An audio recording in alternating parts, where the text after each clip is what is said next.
महाराज, गरीबी सबसे बड़ा अभिशाप है। गरीबी से बड़ा कोई अभिशाप नहीं है। मैं व्यास पीठ से प्रार्थना करता हूं, गोविंद, किसी को कुछ बनाना या मत बनाना, पर किसी को गरीब मत बनाना। और आज भी हमारे भारत देश में हजारों लोग भूखे सोते हैं। आज भी बेचारे भूखे सोते हैं। हमारे देश में आज भी भूखे सोते हैं। श्रीमान, हमारा निजी अनुभव है, हम किसी की बात नहीं कहते, हमारा निजी अनुभव है कि जब 2 रुपया ना हो ना तो कोई पूछता नहीं है, और कोई उधार नहीं देता। इसलिए नहीं देता क्योंकि ये चुका नहीं पाएगा।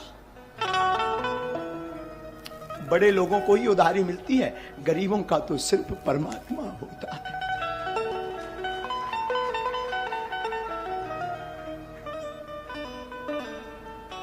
आचार्य महोदय, जब हम अपने गांव में रहा करते थे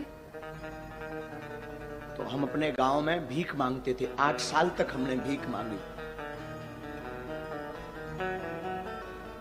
और एक बार की घटना बहुत झंझोर थी, चूंकि पर वो रह नहीं पाते हम उसे कहे बिना। बचपन में हमारी अवस्था जब 9 साल की थी तो हमें वृंदावन जाना था पढ़ने के लिए। हमारे पिताजी कुछ करते नहीं थे, गांव के हम ब्राह्मण थे, तो भीख मांग करके हम अपना जीवन चलाते थे पूरे परिवार का। और वृंदावन जाने के लिए हमारे पास उस वक्त 1000 रुपए किराया ना रहे।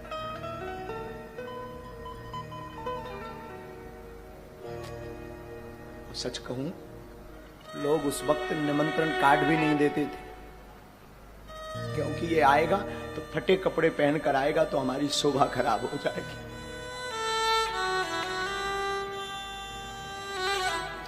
श्रीमान, 2000 रुपया किराया नहीं मिला था हमें वृंदावन जाने के लिए, क्योंकि लोग इसलिए नहीं देते थे क्योंकि ये चुका नहीं पाएंगे। हमारी माँ ने हमेशा इस दास को जीना सिखाया। माँ और हमारे गुरुदेव कहा करते थे, बेटा जगत साथ दे या ना दे, पर गोविंद के सहारे तुम डटे रहना, गोविंद सहारा जरूर देंगे। और आज हनुमान जी ने ऐसा हाथ पकड़ा, आज हनुमान जी ने ऐसा हाथ पकड़ा कि जो लोग कल किराया नहीं देते थे वही लोग आज टोकन लेने की लाइन में खड़े 6-6 महीना। और बड़ी बात, जिस वृंदावन में हमें कथा सीखने जाना था उसी वृंदावन में हनुमान जी ने बास दे दिया, आश्रम बनवाना शुरू कर दिया। मैं व्यासपीठ से प्रार्थना करूं, तुम बड़े आदमी के घर पर जा पाना या मत जा पाना, पर जिसका कोई ना हो, अगर उसके घर पर दिवाली हो, महोत्सव हो, शादी हो, दुख हो, तो मेरी प्रार्थना है उसके घर तुम जरूर जाना। और आसपास उनकी सहायता जरूर करना जिनका कोई ना हो, क्योंकि बड़े आदमियों के तो हजारों रिश्ते होते हैं, 50 लोग सिंपैथी दिखाते हैं, भावनाएं अपनी प्रस्तुत करते हैं, पर गरीब के सामने ना कोई भावनाएं प्रस्तुत करता है ना भाव दिखाता है। गरीब के सामने तो सिर्फ गोविंद रहता है। पर तुम गोविंद बनने का नहीं सही, पर गोविंद का दास बनने का प्रयास करना, क्योंकि गरीबी बड़ी विचित्र होती। साधु जिसने देखी वही जानता है। जब तक फटे न पाऊं बीमारी का जाने, पीर पर आए। वो अंधेरी रातें, वो अकेलापन, वो लोगों की अवहेलनाएं। बड़े लोगों का लड़का अनार कर दे तो वो बड़े हैं, छोटों का कर दे तो अपराध है, छोटों का करे तो अपराध है।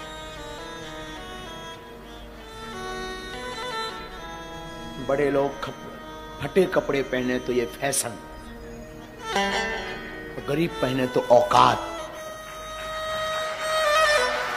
कि हमारे देश की दुर्दशा।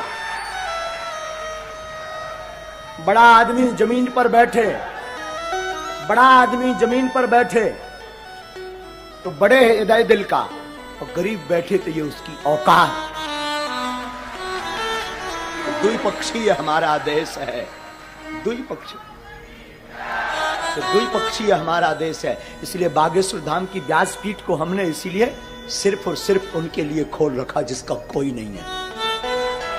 हम हमेशा बोलते हैं हमारे तन में जब तक प्राण रहेंगे, हमारे तन में, तब तक भागवत से या धाम बागेश्वर धाम पर दरबार जो लगता है उससे जो भी चढ़ोतरी आती है, हम कहते आपकी बेटियां आपको बोझ नहीं बनेगी, बेझिझक हमारे धाम आ जाना, पूरे बिगाड़ का खर्चा बागेश्वर धाम लेगा।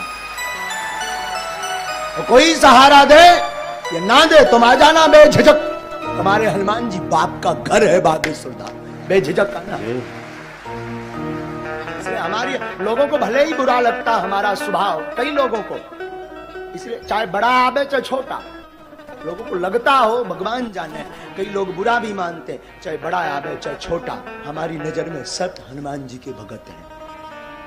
हमें ना बड़ा है ना छोटा, क्योंकि ना दक्षिणा लेते हैं तो हमारे लिए ना कोई बड़ा है। जिसे दक्षिणा चाहिए हो, जिसे यश चाहिए हो, जिसे पद चाहिए हो, उसके लिए बड़ा छोटा। हमें तो एक ही पद चाहिए, एक ही दक्षिणा चाहिए, एक ही नाम चाहिए, वो हनुमान नाम रूपी चाहिए। फिर क्या मतलब बड़ा या छोटा।